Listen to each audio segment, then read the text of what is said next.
Buenas tardes, compañeros y profe. Mi nombre es Derek y junto con mi compañero Josué les vamos a exponer la expresión escrita. Es la expresión, una de las destrezas lingüísticas, por ejemplo, escribir una carta o una canción. Léxico. El léxico es un lenguaje de programación didáctico en español que facilita el aprendizaje. Por ejemplo, vivo, viva, viviente, vividor, viviendo. La sintaxis es la forma visible de un lenguaje. Por ejemplo, las hermanas de María compraron una entrada para el cine. Aquí vemos en morado que las hermanas de María es el sujeto y comprar una entrada para el cine es el predicado. Semiótica es el estudio de los diferentes sistemas de signos que permiten la comunicación. Por ejemplo, lenguaje de señas, señales de tránsito, todos hemos visto una de esas. Semántica es el conjunto de palabras que guardan una relación estrecha. Por ejemplo, taxi, avión, barco, tren. Todas estas son ejemplos de medios de transporte. Ahora yo les vengo a hablar de la ortografía. La ortografía se designa al conjunto de reglas y convenciones que rigen la escritura de una lengua. La función de la ortografía es mantener la unidad lingüística en el idioma que comparte una comunidad de habitantes. La ortografía tiene bastantes ramas. Una de las más importantes es la ortografía especializada, que por su parte es una rama de la ortografía que se encarga de velar por el correcto empleo de todos aquellos signos ortográficos que no son letras ni símbolos. Ahora hablaremos de los signos de puntuación y reglas gramaticales. Los principales signos de puntuación del idioma español son el punto, la coma, el punto y coma, puntos suspensivos, signos de interrogación, signos de exclamación, paréntesis, guión largo y corchetes. Ahora se les dará una breve reseña sobre su función de cada uno. El punto. El punto señala la pausa con que se da al fin el enunciado. Después del punto siempre se escribe una mayúscula. La coma. La coma indica una pausa breve que se produce dentro del enunciado.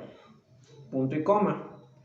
El punto y coma indica una pausa superior a la marcada por la coma e inferior a la señalada por el punto. Es, digamos, un término medio. Los puntos suspensivos. Los puntos suspensivos, por costumbre, son siempre 3. Esto supone una interrupción de la oración o un final impreciso.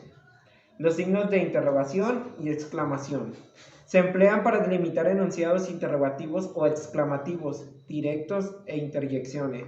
Esto quiere decir que, pues, como le dice su nombre, signo de interrogación son para las preguntas y la exclamación es para remarcar una oración que es importante, se podría decir. Paréntesis. Los paréntesis se emplean para encerrar elementos incidentales o aclaratorios que se intercalan en un enunciado. El guión largo. Se emplea para encerrar las aclaraciones que interrumpen el discurso. Y los corchetes. Por norma general, se utilizan de forma parecida a los paréntesis, que incorporan información complementaria o aclaratoria. Hablaremos de los tipos de texto o tipología textual, se le podría decir también. Una tipología textual es una forma de organizar la diversidad textual y de clasificar los distintos textos. La clasificación comúnmente aceptada en los trabajos de lingüística del texto, en las que distingue entre narración, descripción, argumentación y diálogo. Hablaremos sobre cada una. La descriptiva. La descriptiva es un tipo de texto que se caracteriza por abordar un tópico o un tema con la intención de agotar sus rasgos o atributos, es decir, de realizar una descripción del asunto. Varios de sus ejemplos son los volantes o folletos, los instructivos o periódicos. La narrativa. Un texto narrativo permite ponerse en los zapatos del otro. El propósito de todo relato es siempre uno y el mismo: hacer que el receptor se imagine las acciones narradas a medida que le son contadas y lograr que viva la experiencia narrada como propia. Esto se puede ver en las obras de teatro, en las noticias o en los libros de cuento. La argumentativa. Un texto argumentativo es aquel que tiene como fin o bien persuadir al destinatario del punto de vista que se tiene sobre un asunto, o bien convencido de la falsedad de una opinión previa, para lo cual le aporta determinadas razones. Este texto se puede ver en las críticas, en las tesis o monografías. Y por último, el diálogo. El diálogo, su fin es alternar con la narración y la descripción. Contribuye a dotar al texto de un ritmo fluido. El que intervengan directamente los personajes hace más rápido el relato.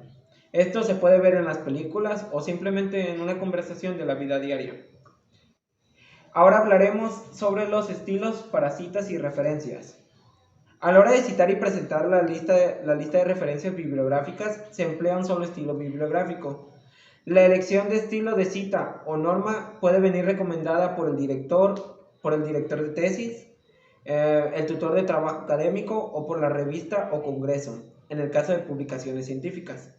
Varios de las citas y referencias son el ACS, el Chicago, el IEE, el MLA, el APA, el Harvard, el ISO y el Vancouver. Ahorita nos centraremos en el estilo APA, ya que es el que más usaremos en la universidad y que más se pide regularmente.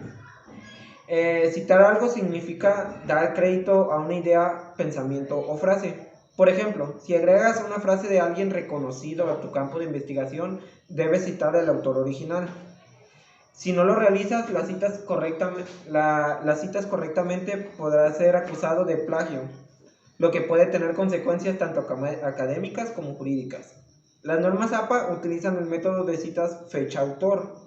Esto significa que cada cita deberá informar del apellido del autor y el año de publicación de la fuente.